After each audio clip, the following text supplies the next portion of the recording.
Hi guys, welcome back to a new episode of Finance and Crypto Guide.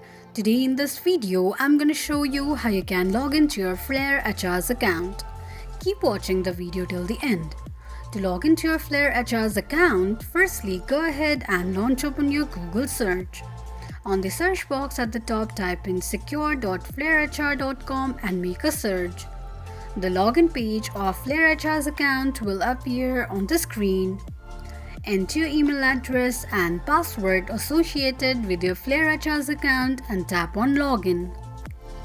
In case if you don't remember your password, click on Forgot Password option. This is how you can log into your Flare HR's account quickly and easily just in few steps.